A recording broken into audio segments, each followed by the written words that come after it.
Beauty product में हम देखते हैं कि पैराबिन नहीं है और उसको जब हम खरीद के लाते हैं तो हम कितने खुश हो जाते हैं ना कि ओह वाओ यार, हम तो कितने अच्छे मतलब जागो ग्राहक जागो हैं कि हमने हार्मफुल पैराबिन वाला प्रोडक्ट नहीं खरीदा है। क्या सच में हम एक समझदार ग्राहक हैं या फिर हम मार्केटिंग की ये मोह माया जाल में सिर्फ महज एक फंस कर रह जाते हैं?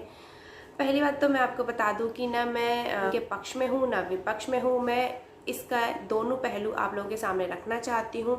तो आज हम बात करेंगे पैराबीन के ऊपर। पैराबीन क्या है? मैं Rubina beauty gossip with Zara से। तो आप देख रहे हैं मेरा चैनल। अगर आप मेरे चैनल पर बिल्कुल नए हैं तो सबसे पहले जाइए और मेरे चैनल को सब्सक्राइब कर लीजिए। बेल आइकन को प्रेस करना ना भूलिए ताकि मैं नए जो भी वीडियो डालूँ उसका नोटिफिकेशन आपको आ जाए।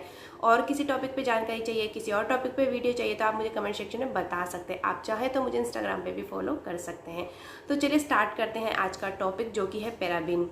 तो पैराबिन को समझने के लिए हमें सबसे पहले तो ये जानना होगा कि पैराबिन होता क्या है।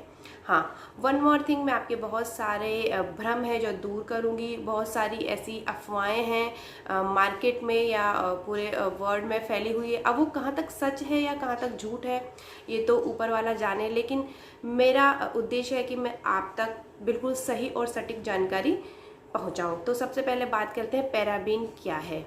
उससे पहले बात करते हैं पैराबिन कहाँ कहाँ पाया जाता है। तो पहला भ्रम मैं आपका दूर करती हूँ कि आप लोगों को लगता है कि पैराबिन सिर्फ हमारे ब्यूटी प्रोडक्ट में पाया जाता है। तो ऐसा बिल्कुल नहीं है गाइस। पैराबिन हर चीज़ में पाया जाता है, मतलब खाने की चीज़ों में भी पाया जाता है। पैराबिन आपकी दवाइयों में भी पाया जाता है। जी हाँ गाइस, सुनकर चौंक गए ना? अभी तो आप और ज़्यादा चौंकेंगे। पैराबिन जितने भी रेडी टू ईट फूड होते हैं उनके अंदर पैराबिन पाया जाता है। हर ब्यूटी प्रोडक्ट के अंदर पैराबिन पाया जाता है। एंड नेक्स्ट हम बात करें कि बहुत सी दवाइयाँ हैं जिनके अंदर पैराबिन पाया जाता है। और सबसे शॉकिंग बात, ये बहुत सी ऐसी आयुर्वेदिक दवाइयाँ भी हैं जिनके अंदर पैराबिन पाया जाता है। तो अब बात कर लेते हैं हम कि पैराबिन होता क्या है। तो पैराबिन होता है एक रसायन यौगिक जो कि होता है, इंग्लिश में बात करूँ, साधारण भाषा में बात करूँ, वो थोड़ी वैज्ञानिक भाषा हो गई। पैराबिन होता है एक तरीके का प्रिजर्वेटिव। अब प्रिजर्वेटिव होता क्या है? तो प्रिजर्वेटिव एक ऐसी चीज़ है जो कि किसी भी चीज़ की सेल्फ लाइफ को बढ़ाता है। जैसे कि फॉर एग्ज़ाम्पल आपके ब्यूटी प्रोडक्ट की सेल्फ लाइफ को बढ़ाता है, आपके खाद्य पदार्थ की सेल्फ लाइफ को बढ़ाता है। इसको मैं अगर उदाहरण के तरीके से आपको समझाऊं तो कि आप सुबह खाना बनाते हैं, उसको फ्रिज में ना रखें और शाम तक वो खाना ख़राब हो जाता है, वो खाने लायक नहीं रहता है। और तो जिस तरीके से एक खाना सुबह से बनाया हुआ शाम तक खाने लायक नहीं रहता है, तो ready to eat food same ही फूड होता है। छोले भटूरे आजकल मार्केट में आ गए हैं, रेडी टू ईट, लाओ माइक्रोवेव करो और आप उसको खा सकते हैं। तो वो खाना कैसे खाने योग्य रहता है? क्योंकि 6-6, 8-8 महीने तक वो खाना आप खा सकते हैं। वो होता है उसके प्रिजर्वेटिव की वजह से। प्रिजर्वेटिव किसी भी चीज़ की सेल्फ लाइफ को बढ़ाता है। अब हम ब्यूटी से रिलेटेड चैनल चलाते हैं तो हमें ब्यूटी का एग्जांपल देना पड़ेगा कि मैं आपको बहुत सारी होम रेमेडीज़ बताती हूँ और मैं कहती हूँ कि आप उसको डेली यूज़ कीजिए और डेली बनाइए। आप उसको ज़्यादा से ज़्यादा फ्रिज में रखते हैं तो 1 या 2 दिन यूज़ कर लेते हैं। जब कोई एक होम रेमेडीज़ आप बनाते हैं वो 2 दिन चलती है, तो कैसे ब्यूटी प्रोडक्ट जो मार्केट वाले होते हैं वो 3-3 साल तक आपके फेस पे लगाने लायक होते हैं, लिपस्टिक यूज़ करने लायक होती है। क्यों होती है? वो इसी वजह से हो पाती है क्योंकि उनके अंदर प्रिजर्वेटिव पाया जाता है। प्रिजर्वेटिव डालते हैं ताकि उनकी सेल्फ लाइफ बढ़ जाए। तो अब बात करें पैराबिन। पैराबिन एक तरीके का प्रिजर्वेटिव है, पर अगर प्रोडक्ट में पैराबिन नहीं है तो वाओ, ये तो बहुत अच्छी बात होगी, पैराबिन है ही नहीं।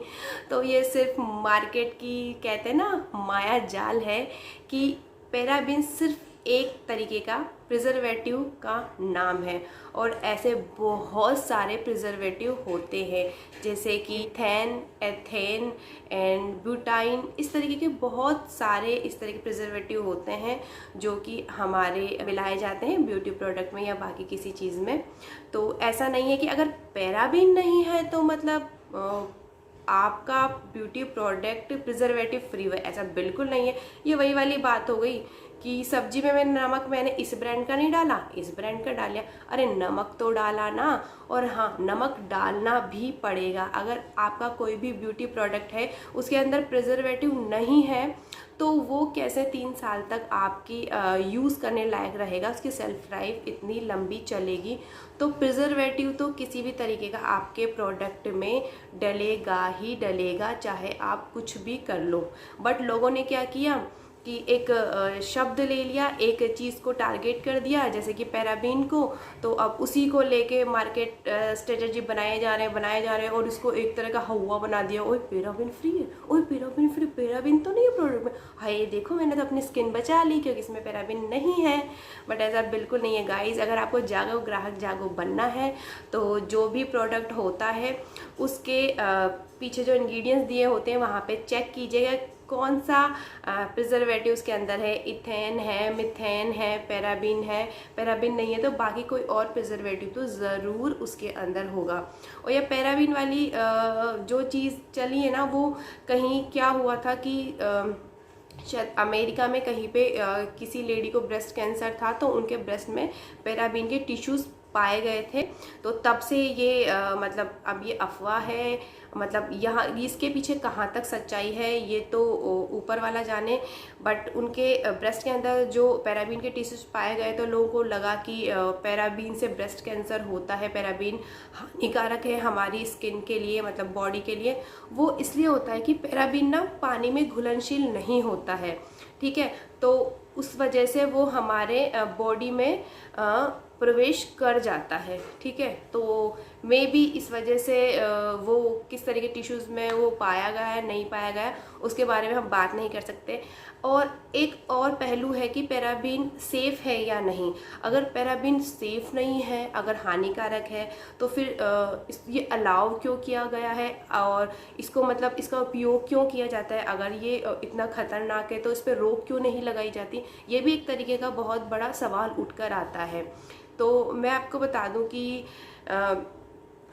डेनमार्क में बच्चों के प्रोडक्ट में पैराबीन होना बैन है बिल्कुल। बट कुछ FDA हो गया या कुछ रिसर्च संस्थाओं के अकॉर्डिंग पैराबीन का 0.07% तक किसी प्रोडक्ट के अंदर होना हानिकारक नहीं होता है। पैराबीन ठीक है, इससे ज़्यादा अगर यूज़ करते हैं पैराबीन का तो वो हानिकारक हो सकता है। बट ये कहाँ तक 100% सत्य है या असत्य है, इसके बारे में प्रमाणित जानकारी तो कहीं पर भी नहीं है। लेकिन बस इतना है कि आगे से आप ये ना सोचें बस पैराबीन को लेके हमें पता भी नहीं होता कि पैराबीन है क्या, किस तरीके की चीज़ है, पैराबीन होता क्या है। अगर मुझे भी नहीं पता था, 2-3 महीने पहले तक मुझे भी नहीं पता था। बट जब मेरे मन के अंदर ये सवाल आया, मैंने गूगल किया, तो उसके बाद मुझे इतनी सारी जानकारियाँ मिली पैराबीन से रिलेटेड।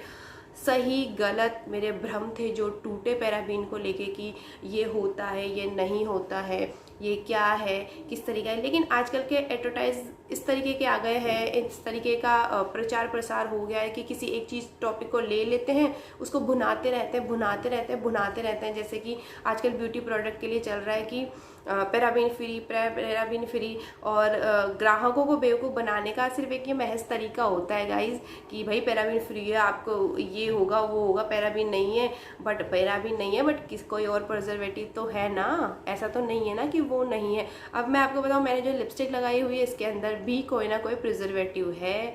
मैंने हाइलाइटर लगाया हुआ है उसके अंदर भी पैराबीन ये हो या फिर इसके अलावा कोई और प्रिजर्वेटिव हो, वो है। ऐसा नहीं है कि कोई भी प्रिजर्वेटिव नहीं है। तो आई होप आपको ये क्लियर हो गया होगा कि पैराबीन क्या है, क्या नहीं है, कितना सही है, कितना गलत है, कितना हानिकारक है, कितना हानिकारक नहीं है। तो आज के बाद जब आप अपना कोई भी ब्यूटी प्रोडक्ट खरीदने जाएं तो सिर्फ आप पैराबीन ही ना देखें, उनकी पूरी इंग्रेडिएंट लिस्ट देखें और उसके अंदर देखें कि कौन कौन से प्रिजर्वेटिव है और उनकी बहुत ज़रूरी बात कि मात्रा कितनी है, मात्रा इम्पॉर्टेंट है। जैसे कि मैंने आपको बताया 0.07% पैराबीन सेफ बताया गया है कुछ रिसर्च संस्थाओं के, जैसे FDA हो गई, इनके अकॉर्डिंग। तो प्लीज़ अगर आपको मेरी जानकारी थोड़ी भी ऐसा लगा हो कि अच्छी जानकारी है तो प्लीज़ मेरे वीडियो को लाइक कर दीजिए, कमेंट कर दीजिए और शेयर कर दीजिए। किसी और टॉपिक पे वीडियो चाहिए तो कमेंट सेक्शन में ज़रूर बताइएगा और प्लीज़ मेरे इंस्टाग्राम ID को भी फॉलो कर लीजिएगा। Thank you so much, bye bye.